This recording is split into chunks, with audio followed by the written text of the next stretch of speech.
Hello friends, welcome to A Gentle Healing Journey. My name is Rain Francis, and on this channel I talk about how to deal with life's struggles and challenges. This video is part of my series about why we stay in emotionally abusive relationships, but of course this can apply to any type of abusive situation. Today I'm going to talk about the second reason why we stay: trauma bond and emotional attachment.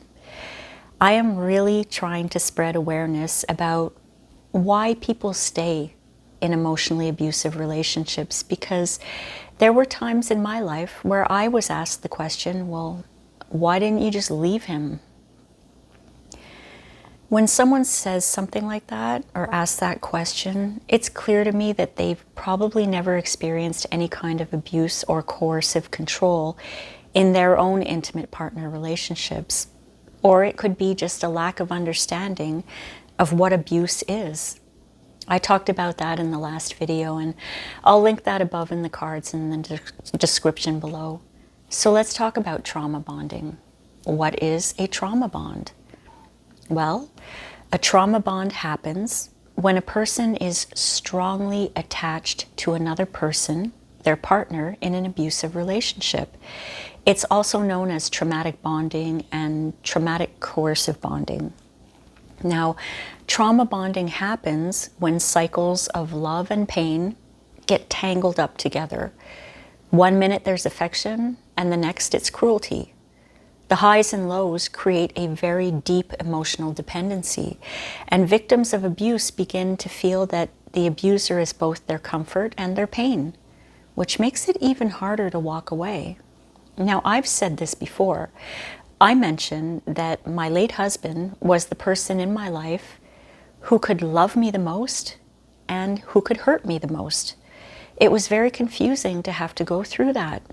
The bond feels powerful, but it's built on manipulation.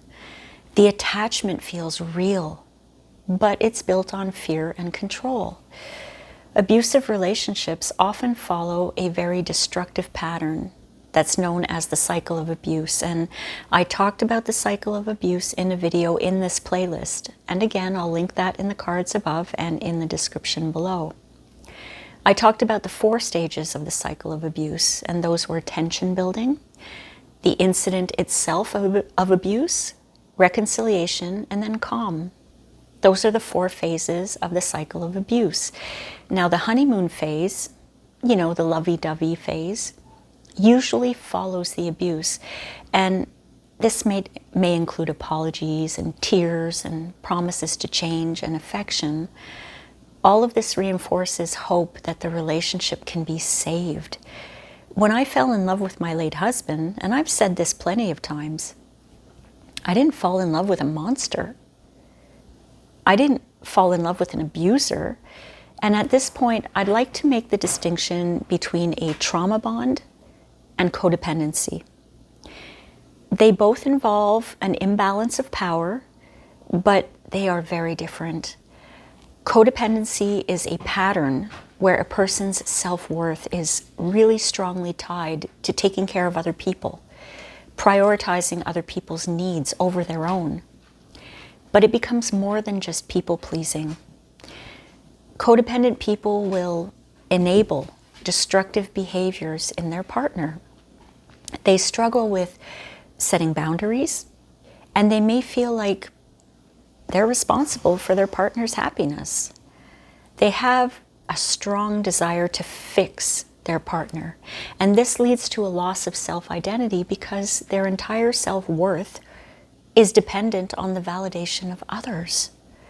Trauma bonding starts to develop during the cycle of abuse, specifically through what's called intermittent reinforcement. Now, this is where moments of love and affection are mixed up with the moments of fear. It's these emotional highs and lows that create a really powerful connection to the abuser. It's really something else. The victim becomes conditioned to crave the moments of kindness and affection, which keeps them trapped in the cycle of abuse. And I remember one therapist one time telling me that I was codependent. And I mean, what could I say? I believed her, right? She was the professional there. But when I started to learn more about codependency versus trauma bonding, I have to say I felt a little insulted. I wasn't seeking out to fix someone or to meet a bad person and ignore their behavior in order to please them because I had self-worth that was down the tubes. I was healthy in every aspect of my life when I met my late husband. It was the cycle of abuse that caused the trauma bond, which made it really, really difficult for me to walk away, not codependency. People in a trauma bond can find themselves unable to leave the relationship. This intermittent reinforcement, it keeps them trapped. You know, the occasional moments of being loved and cherished cause our brain to kind of latch on to the positive experience. It brings a huge sense of relief and you feel safe again. And I'd just like to share something that I read in Psychology Today. Research has long demonstrated that intermittent reinforcement is a powerful force. For example, slot machines and other forms of gambling leverage this psychological concept to make people spend more money. I mean, yes, casinos are a big business, right? And we all kind of figure that some of those games are rigged to kind of keep you hooked on playing them. But to me, it's just kind of sad and just so manipulative to, as the quote said, leverage this psychological concept to get people hooked on the slot machines and gamble away all of their money. Granted, this is done on purpose by a team at the casino, I'm sure, but does the abuser purposely put their victim through the cycle of abuse so that they can get their partners hooked on them, trauma bonded? I don't know. I have to say this, I'm still on the fence with regards to my own personal experience. I still cannot believe, or maybe won't believe, that my late husband devised a plan to put me through the cycle of abuse so that I would be hooked on him and never leave him. I think that he followed the patterns of the cycle of abuse almost to a T. It was very textbook. But then so was my reaction. I don't think he did it on purpose, but I do think that as time went by, he learned what worked and he learned what didn't work. You know, if you've been abused in the past, in your childhood or in previous relationships, this makes you more vulnerable to trauma bonding. It doesn't make you a masochist, someone who's in search of being hurt and abused. This just makes you vulnerable to the highs and the lows of the cycle of abuse. If you think about it, if you were abused as a child, you may have thought that it was your fault. When your caregiver felt bad for their abusive actions, they probably showed you some kind of affection and showed you love, and this got you into that trauma bond with your caregiver. And more often than not, we find ourselves kind of gravitating to people who have the same qualities as our caregivers. I know in my case that that's what happened. I saw qualities of both my mother and my father in my late husband and other relationships. And it's a mind mess when you really think about it, because I didn't actively pursue to be with someone who reminded me of my parents and the way they were abusive towards me. But it's interesting how we tend to find ourselves living those relationships over and over as adults. I think what makes it even more confusing is how the abuse can be unpredictable and quick to happen. And then the honeymoon phase follows, which kind of puts you in a tailspin. One moment you're feeling attacked and you're being hurt by your partner, the one who loves you and the one you love, and the next moment they're hugging you and caressing you and telling you how much they love you, how much you mean to them, and how they don't deserve you. Now, whether they intentionally do it or not, this is still manipulation of your feelings, and it creates that trauma bond. there are some signs that you might be in a trauma bond, and this is according to Psychology Today. If you think you might be bonded traumatically to your abusive partner, you may want to ask yourself a few questions. Do you cover for or justify or defend your partner's abusive behavior? Do you minimize the abusive behavior or blame yourself for it? Do you lie about it? Are you instantly willing to forgive the abuse just because your partner is love bombing you? Do you do all you can to avoid conflict and disapproval from your partner, which is called walking on eggshells? If you answered yes to one or more of these, you might want to look into getting more education about trauma bonding. It's so confusing because on the one hand, you love your partner so much. You may not like their behavior at this point, but the trauma bond creates that emotional attachment with them. And on that note, let's talk now about emotional attachment, love, and hope.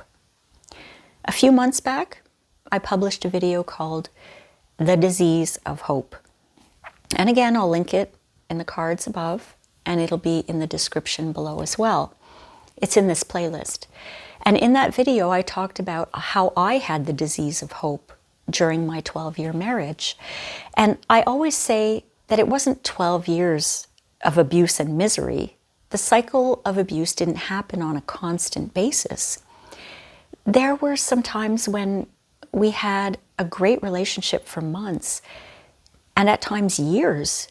But then during the last 5 years we were together, the cycle of abuse happened much more frequently and much more intensely. So it wasn't 24/7, which I think also adds to the trauma bond because you tend to make excuses. You say to yourself, well, it doesn't happen all the time. I can forgive the few times that it happens, but you're wearing blinders because it's not a few times, is it?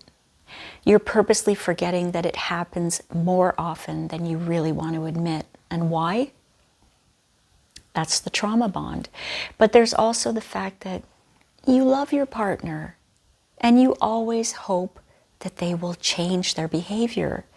In my case, he always seemed to regret his behavior. I shouldn't say seemed, because he did regret his behavior. I think it just got to a point where he didn't know how to stop it or do anything else. And I say that he did regret it, and I know that this is truth, because he would often say things years after they happened, like saying things like, you know, Rain, I'm never going to forget that time when I ... I'm going to live with that regret for the rest of my life. And I just remember about a month before he took his life in 2025, we were in the car, I was driving him somewhere, and he started tearing up and he was crying and he said, Rain, I'm so sorry that I disappointed you in our relationship. And the way he said it, and it broke my heart. Yes, he did disappoint me. He really did disappoint me with his abusive behavior. You know, that abusive behavior basically put an end to our trust and relationship. He couldn't handle the consequences of his behavior and he ended up taking his life. He was someone who felt very strongly. His emotions were intense. And though I don't condone what he did, I'm able to get to a place of forgiveness and acceptance. I have compassion for what that man went through on a daily basis. Now, having said that, it's not okay how he treated me. But I mention this because I think a lot of people who have abusive partners, they may find compassion for them because the abuser is also suffering, right? There's a saying that hurt people, and it's very easy for us as victims to vilify our abusers, talk badly about them, and just hate them. I myself have chosen forgiveness and compassion. It didn't come easy. It took a lot of work over the last year or so, but it helped to release me from the trauma bond. We can't help loving our abusers because, like I've said before, we didn't fall in love with an abusive person. They just didn't show us that side of them right away. And this all comes back to the topic of love and hope for change. We're always hoping for change. We're always believing the promises that they are going to change, that they are going to get help, that they're going to be a better partner to us, because this is all we want. We want a partner who is going to treat us well, right? That's what we hope for. Emotional attachments, they're not easily broken, especially, when we've shared experiences, we've had deep emotional conversations, we have good memories, and we shared fun times.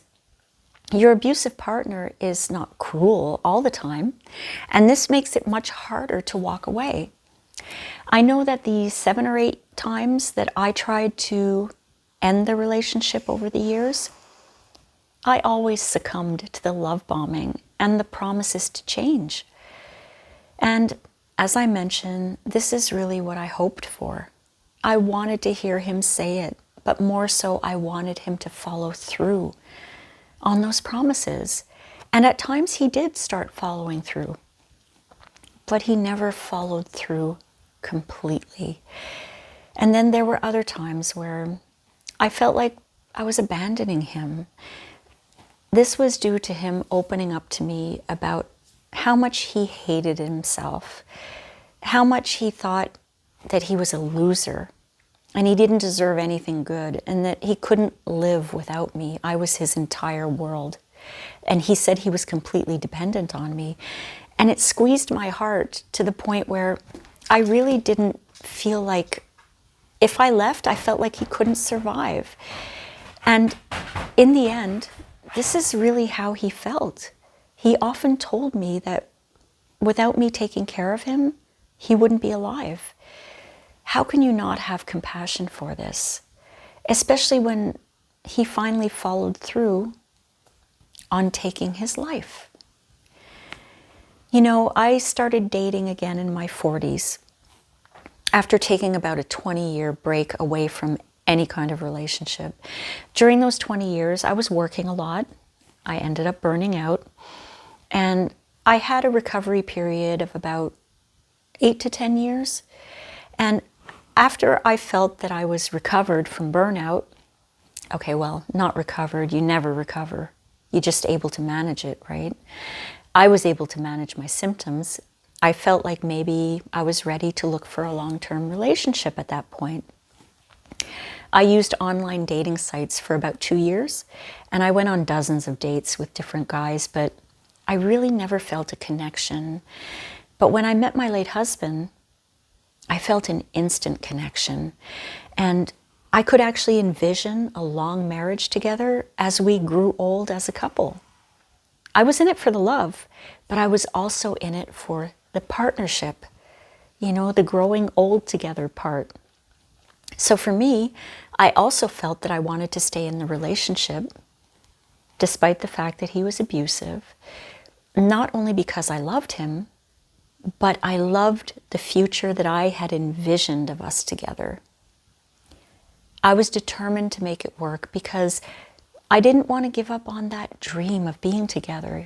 During the abusive phases of that cycle of abuse, victims will often cling to the good memories, the laughter, the moments where their abusive partners showed remorse and love. And we always hope that the person we fell in love with will come back. It almost feels like it's intolerable if they don't. And when they do, it's almost like we become kind of numb to the abuse or something like that. Not like it didn't happen, but that the love bombing seems to be more powerful than how the abuse hurt us. Love becomes that chain that keeps us shackled to the relationship. In my late husband's case, he had a very good side to him, but he also had a very bad side. I always held on to the hope that that good side would start overtaking that bad side, and I would have the man I fell in love with again. But the problem with that way of thinking, especially if there has been years of this pattern of abuse, holding on to hope is futile. No matter how much I wanted him to change, no matter how much I wanted him to value and respect me, it wasn't up to me. Only the abusive person can take the necessary steps to change his or her behavior. And more likely than not, unfortunately, this doesn't happen. It's really a hard pill to swallow. So my friends, that is the second reason why we stay in these abusive relationships.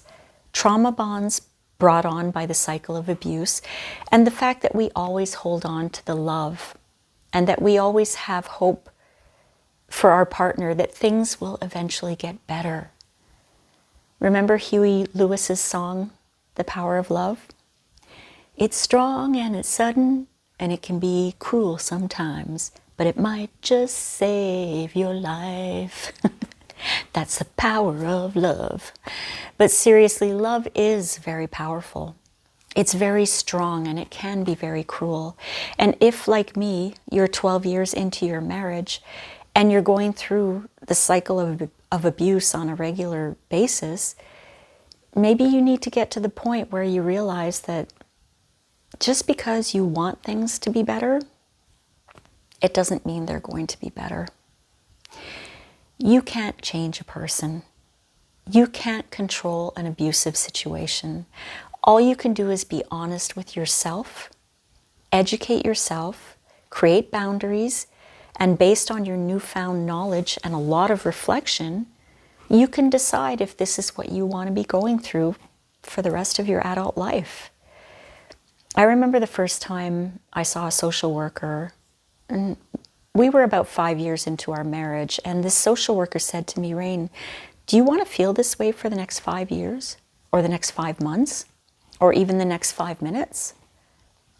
And at that time, I remember just thinking to myself, my gosh, no, I don't even want to feel this way for the next 5 seconds. But it's one thing to say that, and it's another thing to act on it. It took me 7 more years and several more attempts to end the relationship before I was able to free myself of it. Releasing yourself from a trauma bond can be the most difficult part of letting go of an abusive partner. I was able to do this on my own, but I did a lot of proactive self-therapy. If you feel lost, I would always recommend that you break the silence and speak to a professional who can help you get through it, because it's so hard. Now, in my next video in this series that will be coming out next Monday, I'll discuss shame and judgment as a reason why we stay in intimate partner relationships that are abusive. Until then, my friends, thank you so much for watching. Please be well, and I'll see you next time. Bye.